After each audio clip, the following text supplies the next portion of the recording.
Empire.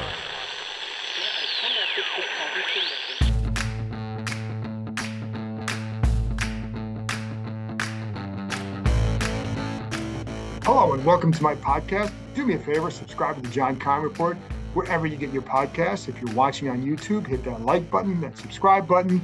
You can find us there on Empire Media. That's AMPIRE. It would be much appreciated. Well, today I'm joined by the Washington Post, Nicki Jhabvala, as we go over the roster and some pros and cons of what we've seen throughout training camp and what Nicki specifically has seen throughout training camp and her thoughts. You know a lot of my thoughts, so I want to give you some other people's opinions and observations as well. So Nicki will do that for you. You can read her work at WashingtonPost.com, of course, and you can read my work on ESPN.com. I'll have a story this weekend about Ron Rivera and 2 years removed from this cancer battle and just some of the stuff he still has to deal with and some of the ways it has changed him as a person, as a coach. So look for that this weekend on ESPN.com. And as you can see, I'm not in the tent today. If you're watching on YouTube, I'm not in the tent, of course. I'm in the media room. The tents are all gone. We're no longer going to be able to watch practice and work down at the field. So I'm coming to you from the media room at the Commander's facility. That's why it looks like a hostage situation, but I am okay. Anyway, Nicki and I get into a lot of things, and I do want to get into a couple things before I play my conversation with Nicki. Let's start with running back Antonio Gibson. And Ron Rivera was asked after practice on Thursday if Antonio Gibson was going to be the main kick returner. And he said, yes, he is. I mean, they really like him there. So I think that's a sign of they clearly want to get Brian Robinson the ball. They clearly want to get J.D. McKissick the ball as a third down back, and they want to keep Gibson involved. And this is one of the ways they can get him some touches during the game. Of course, some of that's going to depend on opposing kickers and if it's a touchback or not. But they want to get Gibson the ball in space. We've seen it in practice with him running routes out of the backfield. And I always stress that because that's what you see, and sometimes in the slot, but motioning out of the backfield or in a running back's role in the slot, not as a main receiver type out of the slot, but in the slot as a running back. So he could obviously motion back into the backfield, etc. So we've seen that in practice, but this is another way they want to get him the ball. So it's no surprise that he's going to do that, especially if Robinson has usurped him as that main ball carrier on early downs. And that does seem to have been the case, clearly based on rotations over the last couple of weeks in practice. But I also wanted to talk about, Nicki and I are going to talk about Curtis Samuel in a few minutes. But the couple of things I wanted to point out is that he has actually looked pretty good in practice, and I think he's going to be a big help. And I think it's funny because one of the ways I've seen with he and Gibson too is on certain routes that I think Samuel can be dangerous on too. Some of those wheel routes, I think he can be very dangerous on, especially if you have other backs in the backfield that can maybe delay with a play action or something like that. I think that's something that I'll be curious to see how they use him there.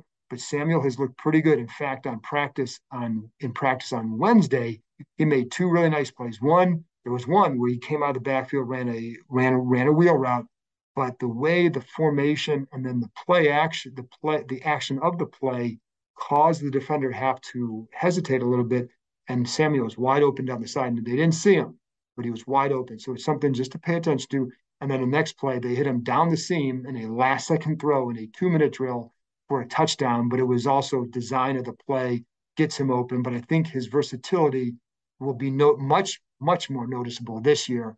And I think that one of the more positive things for them this training camp was watching Samuel and how he progressed, and the fact that he's been able to practice for a couple of weeks now, and that he looks like somebody who's definitely going to be able to contribute this year.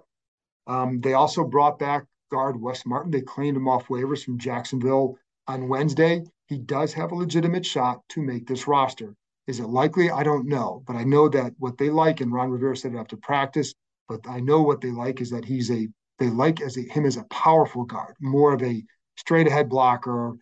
He can play guard, he can play center, as opposed to the difference between he and Keith Ishmael, for example. Ishmael's been more of a center, but when they play center, Martin is much more able to play with power versus Ishmael, who is much better on the move. Ishmael gets in trouble, when he's just having to sit at the line and block, drop straight back and block.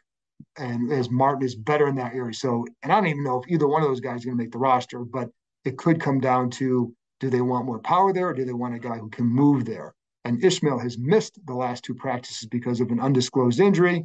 So that could play into everything as well. It could be they try to put one of them on the practice squad. I don't know. But I know that Martin has a legit shot to make it. And also because they need some depth at guard, whereas Norwell and Turner both have missed time with injuries in camp. Turner was back on the field today, did more than he did yesterday during group drills, not in full team work, but he was at least back out there. So we'll see if he progresses to being ready for the opener. But if not, you better have some depth in the interior. And I think that's another reason why Martin was here, or why they brought him back, is just to see what happens there. Anyway, that's it from me. Now let's get to my conversation with the Washington Post's Nicki Jhabvala.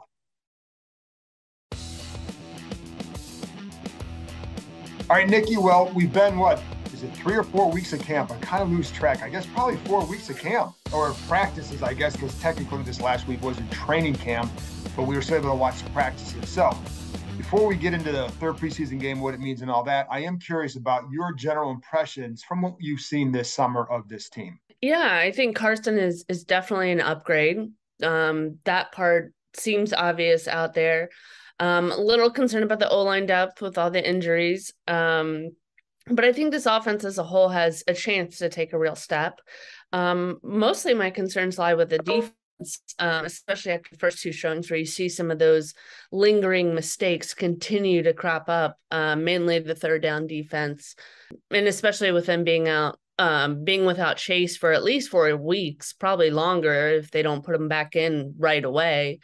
So that's my biggest concern. But I think the offense has a chance. We'll see. I mean, I feel like last year we said the wide receiver core looked really good on paper. Can they perform? And, they lost a couple pieces early, but it's always kind of been an if.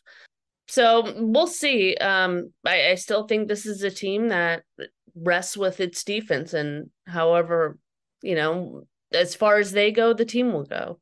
Right. And let's stay with the offense too, because you brought up a good point. We last year was all the receivers and receivers. Such a big part of that is one guy's healthy this year and he wasn't last year. Mm-hmm. What do you think Curtis Samuel and then also they have Jahan Dotson, and last year it was like, oh, De'Ami Brown, 3rd round pick. He just hasn't shown enough to say that he's going to be this big time. Certainly I don't know how regular a contributor he's going to be. We have to see more, but with Dotson we've seen more. So what do you think? Is that the difference this year, or is there something else that you see in this group overall? I think it's just the additional talent, the dynamic talent. Curtis is a guy that can catch passes out of the backfield. He's got the speed.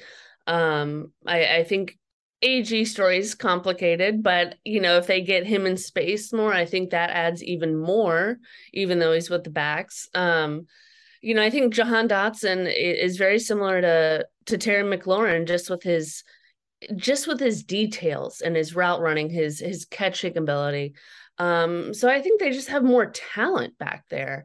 And Cam Sims always seems to come up with a big play. De'Ami with his speed, stretching the offense vertically. He's a good candidate to be there for that. So I think just overall they have more depth. They have a broader skill set with the players they have. And they can really, if barring health, of course, they can start to run the offense that Scott Turner envisioned from the start. And I feel like I'm picking on De'Ami Brown a little bit because I talked about him yesterday, and to me Cam Sims just has consistently outproduces him during camp.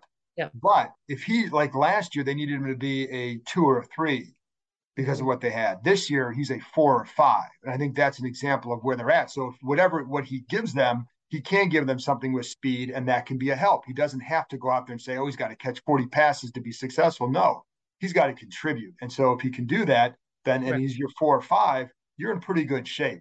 With Antonio, we know like they're always talking about they want to get all these guys the ball, but you want to get J.D. McKissick the ball, and you want Brian Robinson running the ball. So what's your expectation for a guy like Antonio, or for the running back group in general, as far as how hard is it going to be to split up and use these guys the way that they would like to? Yeah, I mean, there's only one ball to go around, and Ron has said that multiple times. I think that's where getting Antonio involved in space could really help. I mean, he is a former receiver. That's what he knows best. I mean, he's only been a running back for, now year three. So, getting him out there more, I think could help. We've seen that in practice. But Ron also wants to run it by committee. So, and whoever starts fast, whoever has the hot hand, so to speak, they're going to be the ones that are out there. So I could see him and Brian Robinson kind of switching every couple of series if that's what it needs to be. But they do have talent back there. That's honestly the group I'm least worried Right, about right, me too. because there's so much talent and they got guys that can do anything with those three. JD can come in on third downs. He's got the right instinct. JD is pretty versatile. I think he's kind of overlooked in that way. But AG has, quick cuts, he's powerful. And Brian Robinson is just, a polished back, a big back who just finds a hole and goes. So I think they can run it by committee, bring in JD on third downs, but how they do it, I think it could differ week by week. Sure, and I agree. And I think then it also depends, as you know, like if they're converting third downs that week or not, then it's like you can get Right. to more of those plays for those guys, which is a little bit, then it allows you to use more guys, get deeper into your playbook. But yeah, I think you're right. I'm kind of expecting hey, you know what? AG's got it rolling this week, stick with them. Right. Or like this package with JD is working really well. Because there were times last year they loved JD, and there were games where like, where is he? Right. Right. You know? Exactly. With the offensive line, what is the is there a concern for you there? You're starting to get some guy. Norwell came back. Trey Turner had a helmet on, which is a progress for him, and we Yeah. didn't see him do a whole lot, but at least he was back in a uniform with the helmet on. What's your concern with that group? I think it's always a concern when your starting five don't play together the first time until 2 days before the opener. I think that would always be a concern for me. How quickly can they gel? I mean, because Trey Turner missed almost the entirety of camp, save for 1 or 2 days, right? So that would be concern. Yes, they had OTAs. Yes, they had mini camp, but you're really getting up into crunch time there. But more concerning is the depth, especially on the interior. If they can get Trey Turner back and Andrew Norwell back, great, but they've dealt with so many injuries already at the onset of camp that, do they feel confident in the guys they have back there? Now, one benefit of all that was those guys got extra reps, Right, so they should be pretty well in tune with what they want to do. But I think depth would always be a concern there. The one good thing is John Matsko, right. because even when there are depth issues, he seems to get the guys ready no matter what. Absolutely. Has your thought on this team changed from what you thought of them going into camp to this point? No, not really. I think they kind of look the same. And you and I have had this conversation at practice too, just about knowing what we're seeing. I think at first I would put a lot of blame on Carson Wentz whenever a pass wasn't completed or it sailed 3 feet over the head of a receiver, and it's just like, oh gosh, this is going to be a long year. I think he settled down a bit in camp. But I also think a lot of what we're seeing is not totally on Carson, as you mentioned. I think you have to look closer and see if, the right route is being run and et cetera, et cetera. But I think they have settled down. You see the connection with him and Terry getting better. I think the defense disappointed a bit, but I also don't think the defense is running fully what it intends to run. So I think a lot of the mistakes in preseason and then the comments like, oh, we're not worried, and then everybody blows up, like, how can you not be worried? I think a lot of it is because they're not running what they intend to run in the regular season, so they feel like they can fix it, but we'll see. Right. And I think that's always the hard part to know. And I know everybody always focuses on coverage and all that, but it also felt like last week the pass rusher wasn't there. What have you seen from the D line or heard from them Mm-hmm. in practice to say that, hey, this year it could be better, different? And then we got a line change there, line coaching change there as well. So Yeah. what have you seen from them this year to say that it could be different than last year? It could be, emphasis on could, if they can find, that that help at DN where Chase Young is going to be missing for probably maybe more Right. games. You need a consistent player there. Right now, it's usually been James Smith-Williams and Casey Toohill. I think James Smith-Williams has improved quite a bit year Yeah. over year. I think Casey Toohill has a chance, but it's not hasn't been consistent yet. So if they can get that spot locked down, I think they could be quite good. I think there's been a big emphasis on playing together, not freelancing, just communicating more. And they seem to be doing that out there at practice. But again, it's, you're playing against your own guys, et cetera, et cetera. So I think a lot of it is going to be mixing it up, having more 5-man fronts and just making sure they're cohesive. I mean, they have 3, maybe 4 really strong pass rushers out there. Definitely 4 when Chase Young is back. Use them. They have to be more in sync than they were last year. What have you seen from Montez? Because it seems like even we talked about this last year, but it seems like even more this year that he's taken another step with just how vocal he is. Yeah. I love watching him in practice. He has no problem trash talking. Oh, He's pretty good at it. I'm not going to lie. But he's definitely. Did you see the shovel move the other day? Oh, so great. I So mean, great. just for people listening, watching, whatever. So it was like I think it was in the red zone, Yeah. and the offensive line they were rotating the line every 2 reps, and so after the second rep, the defense blew up the line, and he just starts doing like a shovel thing, like get him out of here, get him out of here. It was like he's digging a shovel and tossing He's away the great. dirt. Yeah. No, if you listen closely at their practices, there's always a good one-liner. Yeah. Unrelated, sorry, I'm going off on tangents. Luke Del Rio yells for Jake Hausman, the new tight end, is like, Jake from State Farm, we need you. I missed that one. That was great. So anyway, you were saying, sorry. With Montez, and it's funny Yeah. because we've heard that from him too, but I've also heard him encouraging, like if a guy on offense makes a good play and he's on the sidelines or by it, he'll actually, basically verbally pat him on the back too. So it just seems like he's taking more and more, maybe broadening himself more in that area. Oh yeah, for sure. I mean, I see him come to the sidelines after a play and he's hanging with the offensive players, talking to some of the backs, the tight ends. He instigates sometimes when he goes over there, but for the most part, it seems like they're pretty cool. He knows sometimes the balance and, just kind of poking the bear versus, getting them upset and riled up. I think a lot of the beef has been with Charles Leno when it crosses the line, but he does do that a lot. You can hear him yelling on the sidelines with Chase. So yeah, I think you are seeing more leadership from him. I want to see that next step from him in pass rushing because he has all the tools. I mean, he's an athletic freak, and I mean that in the nicest way. But you don't see that production yet, that finishing consistently. So I think this could be a big year for him. What else with the defense too? Like, what are some of the other things that you say like there you have some concerns or some thoughts or whatever? What are some of yours as that haven't been answered for you? Yeah, the linebackers last week kind of concerned me with their coverage. I mean, the tight ends. It's the Chiefs, you got to remember, but the tight ends pretty much carved them up. Yeah. I think Cole gave up 4 completions. Yeah.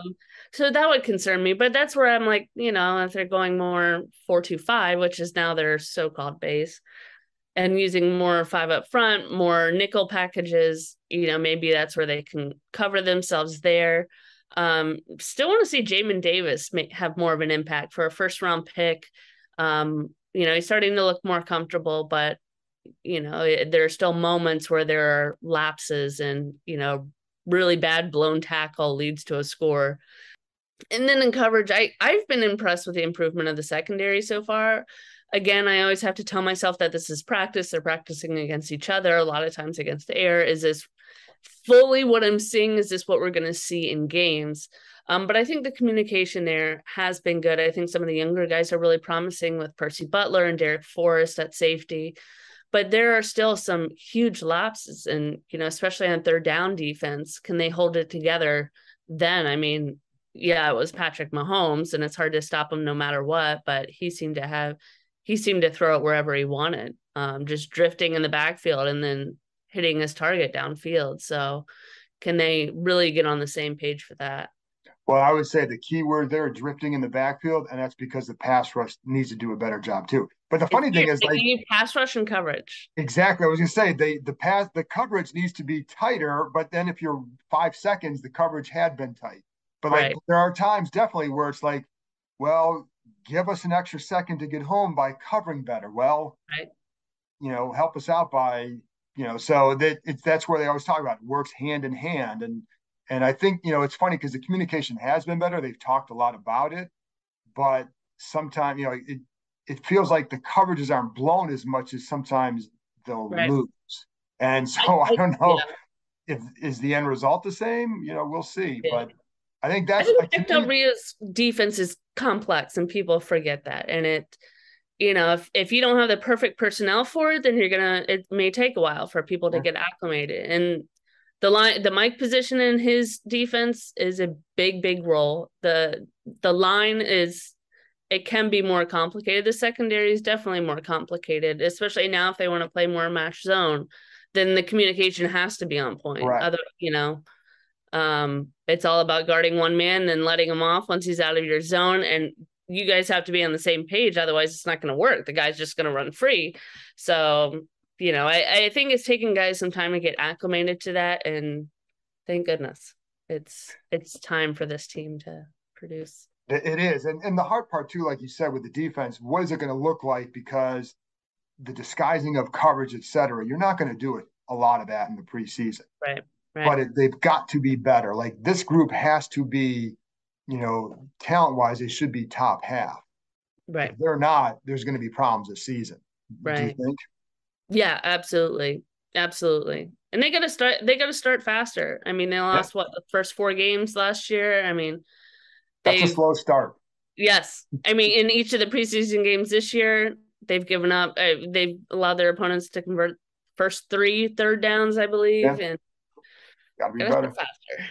Got to be better. So Yeah, looking ahead to Saturday, what are some of I don't know how much they're going to play the Stars. Ron Rivera, when yeah. asked about it, just kept saying very limited, but I don't know. That wasn't a yes, she's going to play them. It was Right. so we'll see if they play or not. And if they do, it'd be very limited. But like last year, they didn't play.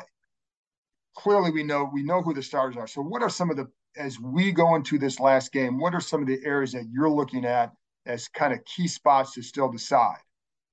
Yeah, I'd say the fourth, fifth DT as our, fifth DT, fourth DT, fifth DN spot. I mean, the competition on the back end of the D line could Okay. be pretty significant. It hurts losing Budmi Rotimi for the competition at the last DE spot, but Shaka Tony, he's back there. Bada, those are key spots, especially while Chase Young is out.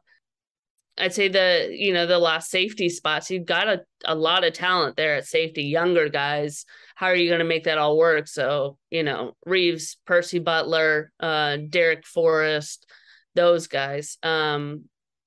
What else? Tight end. How many tight ends do they keep and how many will play in this game? That will be interesting since Cole Turner and Curtis Hodges and John Bates have still been working on the sideline as of yesterday. And I guess the bottom end of the O-line group, Yeah. it's the third preseason game is unlike, years before when it was always the starters, but now that they only have 3 preseason games, the last one is all about the younger guys, fighting for roster spots. This is their last glorified tryout for the team. So it's all about, putting on their best so they can try to change minds or solidify their spot on what the coaches are thinking. I mean, I'm sure you have. I've seen guys all the time become that last guy out of nowhere because he Yeah. had a monster performance in the last preseason game. So you can change coaches' minds with this one outing. So What last question then? What's the one position group that you still have the biggest questions about? And again, like regardless of final cuts, because the questions are what they are. But what's the one position group you still have the most questions about? I would say linebacker or tight end. I mean, mainly tight end only because of the injuries. Injuries. I Yeah. think if they're all healthy, I think they got a good group there. Right. Linebackers, they are what they are. I think they've adapted their defense kind of around that group. Not to say they're the centerpiece at all, but knowing they don't have the elite talent of other teams, they've kind of adapted and really put the emphasis on their line and tried to improve their coverage. So, but I think linebackers definitely, that's kind of always been a question mark for them over the last few years. Yeah, and I think Holcomb, all we heard early in the offseason was better as an outside linebacker. Now he's staying in the middle, so produce there. And then Jamin has to make the impact. And I've seen strides in him, but we've got to see it during the regular season. And Right. when it's like we talk about teams being vanilla with this team, so are other teams that they're seeing. So how are they going to, the one thing, like the question was the hesitation last year. Right. How are you going to stress him with that? And like, Right. how does he respond to that? That's what we need to see. And to see like, okay, he really is making the kind of strides they need to not just play better, but to help this defense play better. So, and then depth. So we'll see. But glad the preseason will be over after Saturday, and then we can start looking ahead. Although it's 2 weeks for discussion for that first game, that's a long time. So, Yeah. but We have that's a lot. better than yeah. So, well, Nicki, thank you very much for coming on. I appreciate it, Sure. and we'll talk to you soon. Okay. Thanks for having me, John. Thanks to Nicki for joining me, and thank you, as always, for listening. I'll be back with another episode on Sunday morning, talking to the voice of the Commanders, Bram Weinstein, as we wrap up the preseason and look ahead to Tuesday's final cuts. We'll talk to you next time.